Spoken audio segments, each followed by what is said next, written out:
You'd think transferring from the city to a sleepy riverside precinct would be a relief. Slower pace, less noise, maybe a shot at breathing room. But walking into the station that first Monday morning, I felt like I'd stepped into someone else's routine. One where I was the outsider and every coffee cup already had a name on it.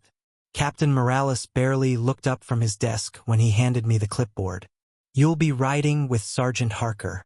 Patrol schedules in the locker." That name, Harker, sounded vaguely familiar. I'd probably heard it tossed around at the academy. Some guys earned reputations without trying. I found him by the cruiser, already behind the wheel. Mid-30s, square jaw, that kind of calm face that looked like it had seen too much to be easily surprised anymore. Uniform crisp. Eyes unreadable. "You the transfer?" he asked, not looking up from adjusting the side mirror. I nodded. "Officer Ray Thomas. Just moved here from District 9. Seatbelt before ignition," he said flatly, like reading off a manual. We didn't shake hands. Didn't smile. Just rolled out onto the morning streets while the radio crackled faintly between us. The first hour of patrol was silence. Not strained exactly, just hollow. I watched the familiar layout of sleepy neighborhoods. Diners just flipping open their window blinds. Joggers waving at us like it was routine. He didn't play music. Didn't chat. Just called in our location now and then with a low, steady voice. At the first red light, I cleared my throat. "So how long you been working here?" "Long enough," he said, eyes forward. "Right." I tried again later. Quiet place. Kind of different from downtown. He nodded. That was it. Every few minutes, he'd correct something gently but firmly. "You're holding the mic too close. Call in before you step out on a check. Radio check before moving." At first, I thought he didn't like me. Then I started to think maybe he just didn't like anyone. By the end of our first shift, I'd made peace with the fact that this partnership would be strictly professional. No inside jokes. No stories swapped over midnight drive-thrus. Just code numbers and protocol. But something shifted that evening. We got a late call. Suspicious movement behind a gas station on the edge of town. Probably just teens or raccoons, but dispatch flagged it for response. We pulled in under flickering lights. Harker stepped out first, flashlight in one hand, other hand resting near his holster. I followed, keeping a few paces back. There was a crash behind the dumpster, metal clattering onto pavement. I flinched. He didn't. Just stepped forward, voice calm. "Police. Step out where I can see you." A kid, maybe 17, popped up, hands up, stammering apologies. Backpack half open, clearly scavenging for snacks. Harker didn't yell, didn't draw. He just spoke to the kid low and steady, eyes scanning him for anything sharp. I admired how calm he stayed, how practiced. When the situation de-escalated, he gave the kid a warning and let him go. Back at the cruiser, I was about to climb into the passenger seat when he stopped me. "You okay?" I blinked. "Yeah." "Why?" "You flinched back there." I looked down at my boots. "Just surprised me is all." He nodded once. Then, unexpectedly, he added, "It's normal. First few weeks you're still keyed up. Doesn't mean you're weak." That was the first time he spoke like a person and not a rulebook. The second time came later that night. We were waiting outside a closed pharmacy after the alarm tripped. False sensor, most likely. He offered me a granola bar from the glove box. "You eat today?" "Nope." I took it with a small smile. "Thanks." We sat in the parked cruiser, headlights off. The street bathed in orange glow from the lamplight. I glanced over at him. He looked tired. Not just shift tired, deeper than that. His eyes had that quiet kind of weight people carry when they've been doing something alone for too long. When the call cleared and we started driving back, I asked, "You always ride solo before this?" He shrugged. "Mostly. Lost a few good partners to transfers. Some just didn't stick." I didn't ask what made them leave, but part of me wondered if it was the silence, or if it was what filled the silence when you stayed long enough to hear it. When we pulled into the station lot, he turned off the ignition, reached for the log sheet, and paused. "You've got good instincts. Just tighten the transitions between calls. Keep scanning windows." I nodded. "Noted." He gave the faintest nod back. See you tomorrow. 0700. I stepped out of the cruiser into the cool night, the quiet settling around me. I'd expected day one to feel like an interview, a test I couldn't pass. But instead, it felt like walking beside a wall that might not be as solid as it looked. Just before I reached my car, I looked back. Cole was still in the driver's seat, one hand on the wheel, staring straight ahead. I don't know what he was thinking. Maybe nothing. Maybe everything. But the strange part? It was strange how someone so silent could make the car feel full. The weeks that followed settled into a rhythm. Quiet, predictable. Morning shift, lunch break, night patrol. Cole wasn't chatty, but the silences stopped feeling cold. There was something about the way he drove, one hand on the wheel, eyes scanning the horizon, that made you want to match his calm. We'd eat in the same handful of places. A diner near the highway with cracked vinyl booths. A late-night food truck that knew our order before we stepped out of the car. He never asked if I wanted to stop, just pulled over and slid me a coffee or burger like it was part of the job. We didn't talk about anything important, not at first. Just calls, weather, the occasional remark about a ridiculous radio report. But I started noticing how he'd glance over when I laughed. Not annoyed, just curious, like he wasn't used to it. It was a stormy Thursday night when things finally cracked open. Rain was coming down in thick sheets, the kind that blurred streetlights and soaked your socks before you stepped off the curb. We parked under a flickering gas station awning, waiting for the downpour to ease before checking out a suspicious vehicle parked 2 blocks down. The cruiser was quiet except for the ticking of the engine and the rhythmic tap of water on the windshield. I sipped from the paper cup he'd handed me without a word earlier. Feels like the sky's trying to drown the whole town. Cole smirked slightly, eyes still on the storm. Seen worse. Bet you have, I said, turning in my seat. You always work nights? He shrugged. Prefer them. Quieter. Less people pretending to be something they're not. I chuckled. That's dark. He raised an eyebrow. Honest. I watched his profile. Sharp jaw, shadowed eyes, the little crease between his brows that never seemed to leave. Ever think of doing something else? I asked. Like what? I shrugged. I don't know. Desk job. Teaching. Running a bar somewhere sunny. He let out a breath, not quite a laugh. I'm not built for sunshine. We sat in silence for a beat. Then he surprised me. My dad was military. Thought this would be the closest thing without shipping off. I blinked. Same. Mine too. Never home, never talked much. I thought being a cop would feel like control. He looked over at me then, for longer than a second. Does it? I shook my head. Some days. Others. Not even close. He nodded like he understood. Like that answer matched something in him. The thunder rolled low across the sky. You got anyone waiting up for you? I asked before I could stop myself. Cole didn't flinch, but his jaw tightened. No. I sipped my coffee. You talk like someone married to the badge. His mouth curved slightly. I used to be worse. And that was it, no details, no follow-up. He shifted to pass me the extra napkin from the dashboard, and for a second, just a second, his hand brushed mine. Not on purpose. Not dramatic. But skin on skin in a space where silence held weight. Neither of us said anything. He turned back to the windshield. I looked down at the napkin in my lap like it held answers. The moment passed, but didn't really leave. Later that night, we got called out to a domestic dispute on Jefferson. The kind that always made my stomach knot. Tension hanging heavy in the hallway. Angry voices echoing behind thin doors. We separated the couple, ran interference, kept things from boiling over. At one point, I turned fast when a lamp crashed to the floor. Instinct. Cole had stepped between me and the impact without a second thought. Didn't even flinch when the edge of the table clipped his hand hard enough to draw blood. Back in the cruiser, I noticed the way he kept flexing his fingers. Let me see. I'm fine. I reached anyway, catching his wrist gently and lifting his hand into the light. Small cut already swelling at the knuckle. Stubborn, I muttered, digging the first aid kit from the glove box. He didn't argue, just sat still as I cleaned the wound, wrapping gauze slowly around his palm.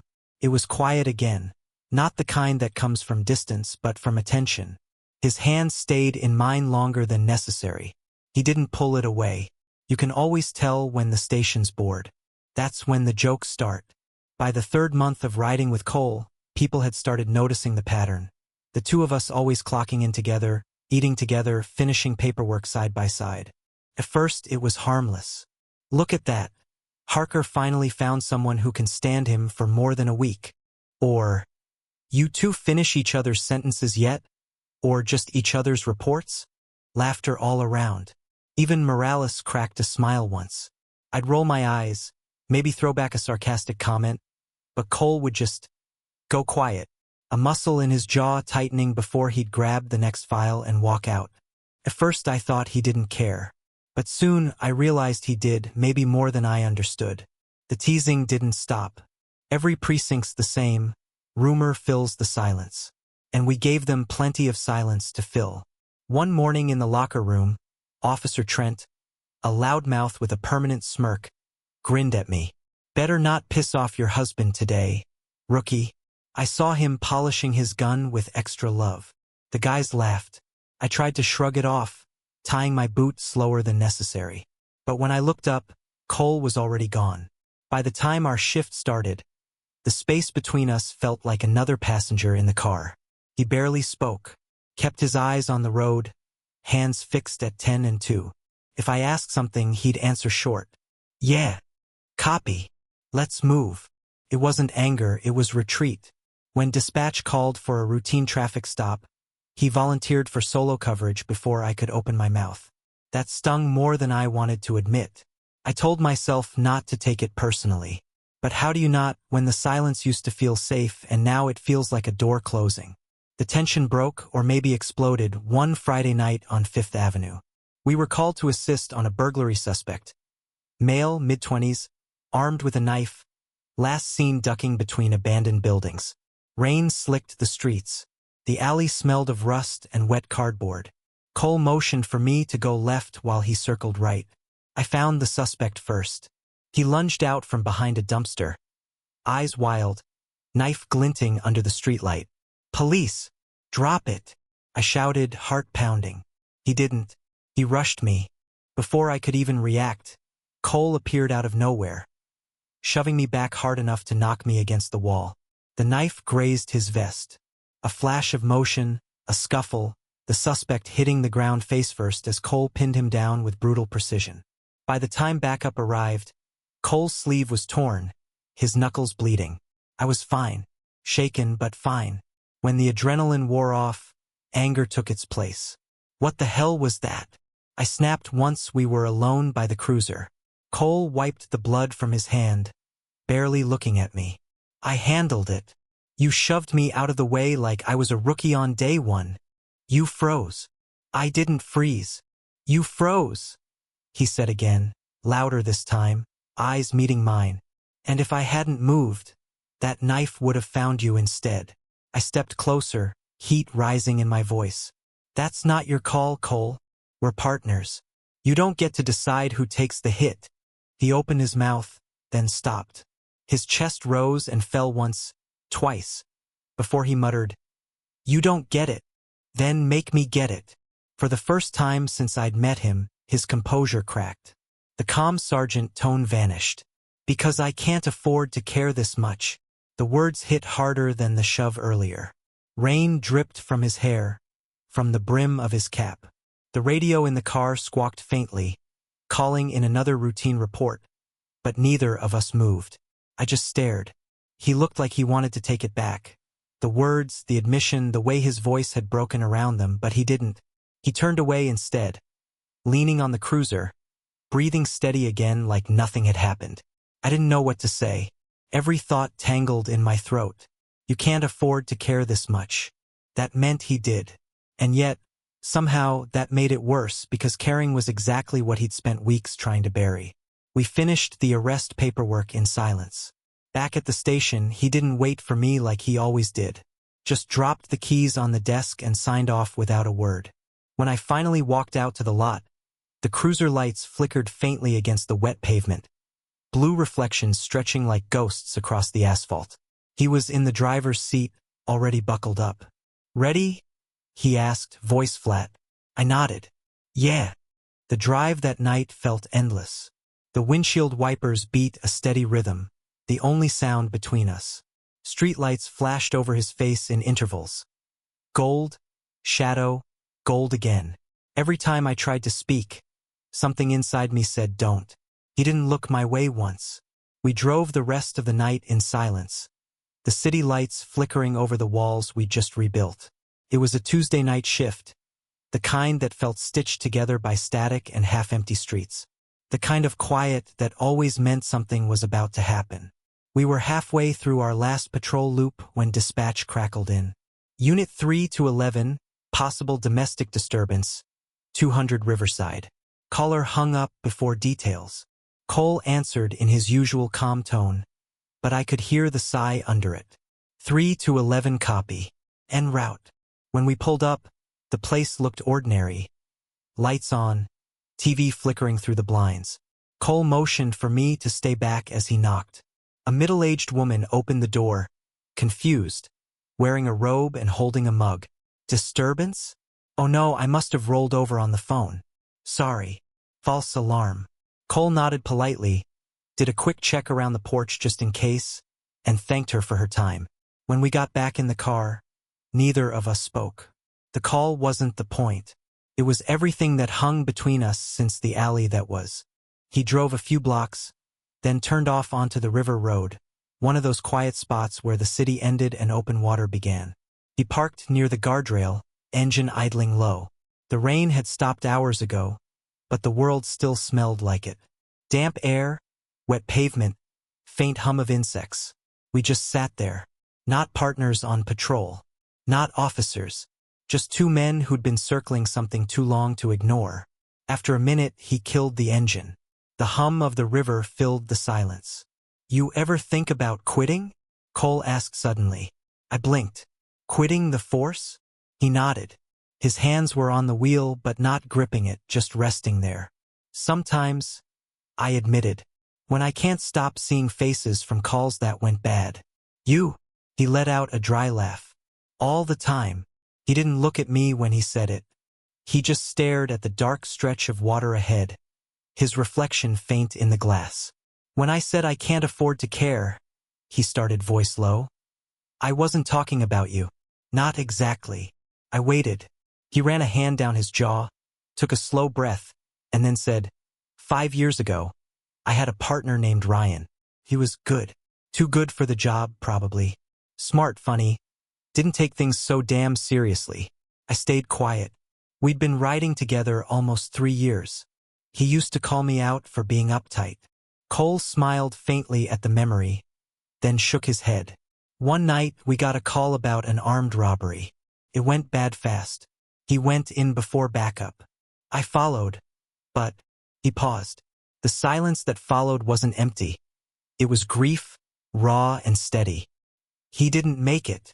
He swallowed hard, still not looking at me. I told myself I did everything right. Report said the same. But I knew better. I should have stopped him. Should have told him. He stopped. Told him what? I asked softly. His voice cracked just slightly when he said, how much I cared. The words felt fragile, like glass between us. For a while, the only sound was the ticking of the cooling engine and the faint rush of the river below. He went on, quieter now. After that, I couldn't stand partners. Every time they assigned me someone new, I'd find a reason to push them away. Figured if I didn't let anyone close, I wouldn't have to lose them. I felt something tighten in my chest. And then they assigned you, he said. You, with your stupid diner jokes and your way of making even traffic stops feel like conversations. I tried to smile, but it didn't quite reach my lips. You remind me of him, Cole said, finally turning toward me. His eyes caught the faint glow from the dashboard. Tired, soft, honest. You remind me of everything I tried to bury. I didn't know what to say at first. My throat felt tight, my hands cold. Then I said quietly, then maybe it's time you stop burying it. He looked at me for a long time. Really looked. like seeing something for the first time instead of through it. The air between us shifted, not like a spark, but like the weight of something finally lifting. He leaned back in his seat, exhaling slow. "You don't know what you're asking." "I'm not asking anything," I said. "I'm just here." He stared at me for another second, then nodded once, like that was enough. Neither of us spoke again. We didn't need to. After a moment, he turned his hand over on the console, palm up, small, unspoken invitation. I hesitated only a heartbeat before resting mine over his. It wasn't a grand gesture, no movie moment, just two hands, one scarred and one shaking slightly, finding each other in the dark. The river murmured outside, soft and endless. His thumb brushed the side of my hand once. Barely a touch, but it said more than any words could. We stayed like that until the horizon started to pale, until the night turned silver at the edges. When the radio finally crackled to life again, calling for a morning patrol check, neither of us moved. For the first time in months, the silence didn't feel heavy. Felt like understanding. And as dawn broke over the water, I realized something I hadn't before. Sometimes the hardest part isn't caring. It's letting yourself be cared for. We didn't talk about that night by the river. Not the hand I held, not the things he told me. Not even the way his voice had softened when he finally looked at me like I was someone who mattered. But something had shifted. It was in the way we sat in the cruiser. Closer now, elbows brushing slightly, radio volume low like we didn't want it to interrupt whatever was slowly unfolding. It was in the silences. Still there, but gentler now. Like music instead of noise. Cole hadn't gone back to shutting down. If anything, he was more present. He laughed a little more. Asked about my weekend, what books I'd been pretending to read. He even brought me coffee one morning without saying anything. Just set it in the cup holder and nodded like we'd done it that way 100 times. I didn't ask what he wanted from me. Maybe I didn't need to. A few days later, we got a call that wiped the smile off both our faces. Missing child. Last seen in the park near Douglas Avenue. 5 years old. Parents frantic. We were first on scene. I felt my chest tighten as we stepped out of the car. Rain clouds threatening again above us. Voices rising around the taped-off playground. Cole didn't hesitate. He took control like second nature, clear, calm, in command. "You take the north end," he told me. "I'll loop around by the creek." We moved fast.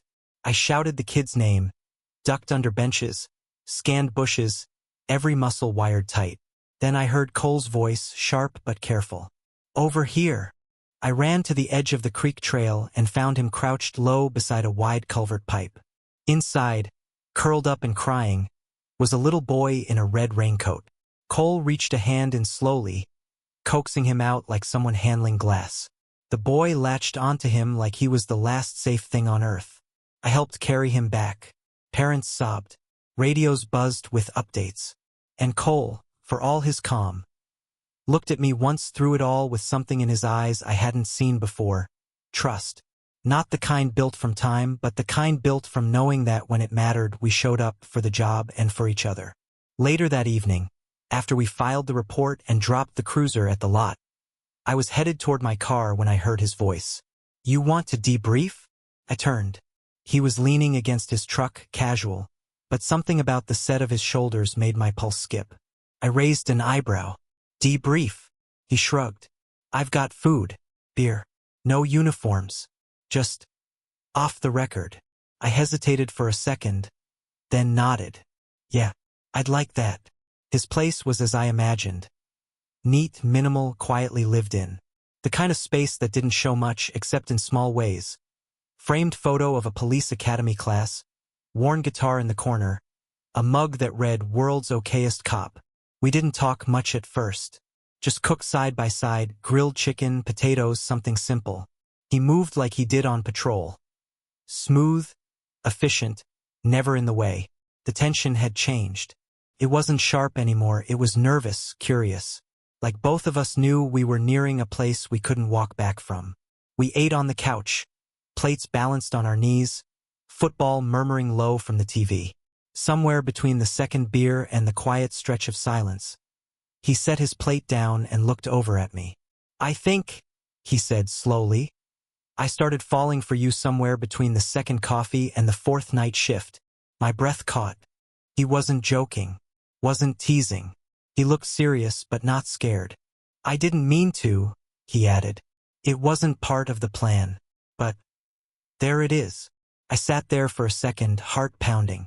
The couch felt small all of a sudden. I met his gaze. I felt the same, I said, but I didn't know what to do with it.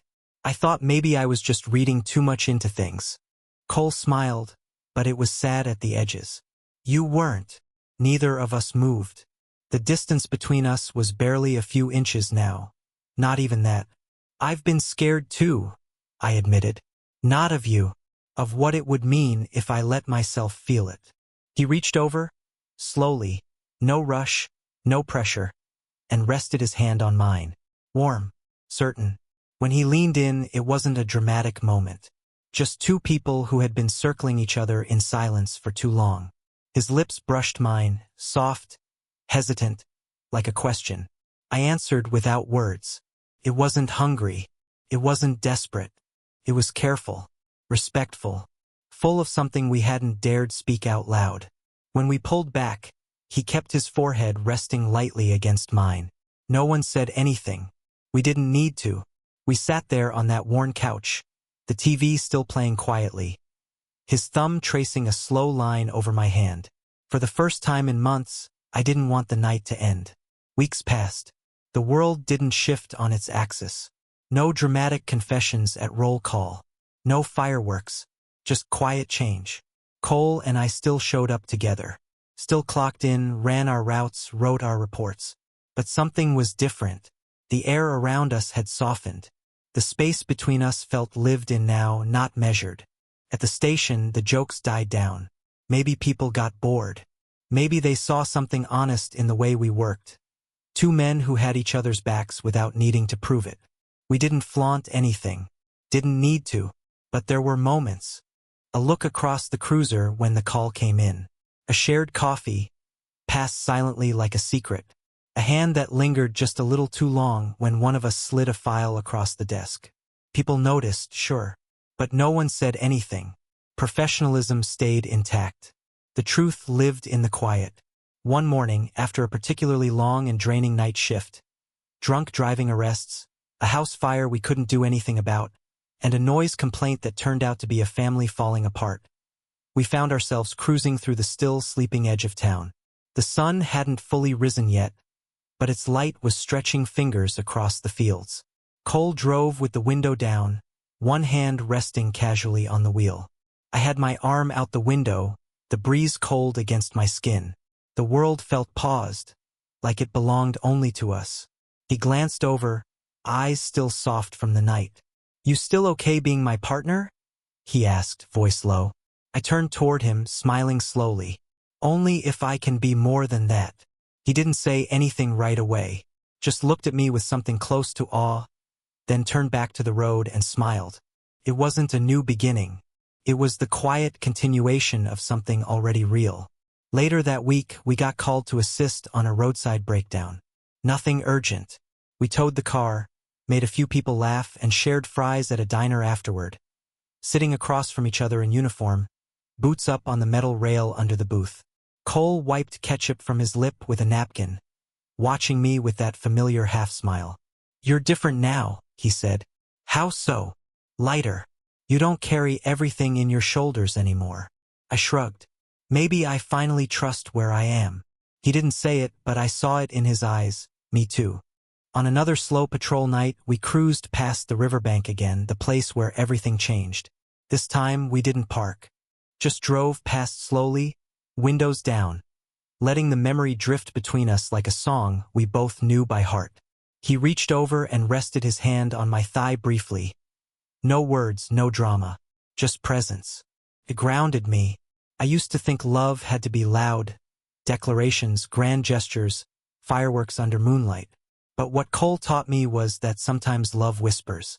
It holds your coffee in the morning. It shields you in an alley without asking. It waits for you to be ready, then says nothing when you are. We did have one night off together, finally. No paperwork, No emergencies. Just a quiet dinner at his place. Music low, sleeves rolled up as we cooked in silence. At some point, he pulled me into the living room without asking and put on an old record. We didn't dance. Just stood there for a while, listening, our foreheads resting against each other. The kind of peace I didn't think people like us ever got. There's a photo on his fridge now. One I took during a break. The two of us standing in front of the cruiser, squinting at the sun, holding coffees. He says it's because it makes the place feel lived in. I think it's because it reminds him he's not alone anymore. Maybe both. People ask what it's like being in a relationship with your partner. I tell them it's like driving through the night with your windows down, knowing someone's always looking out the same side you are. No need to explain things twice. No need to flinch when the siren blares. Just trust. Real quiet, earned trust. One morning, as we watched the sunrise bleed over the horizon after another long shift, I leaned back in my seat and looked over at him, calm, composed, and mine. They say cops don't let their guard down, I said. But with you, I learned sometimes the safest place to be is in someone else's trust. He didn't reply, just reached for my hand. We sat there like that until the sun was all the way up. And for the first time in my life, I wasn't waiting for something to go wrong. I was just home. If this story moved you even a little, don't forget to like, subscribe, and hit the bell so you never miss another quiet, powerful story like this one. Your support helps keep these voices alive. And tell me below, where in the world are you watching from tonight? Let's see how far this little story about trust and love can reach.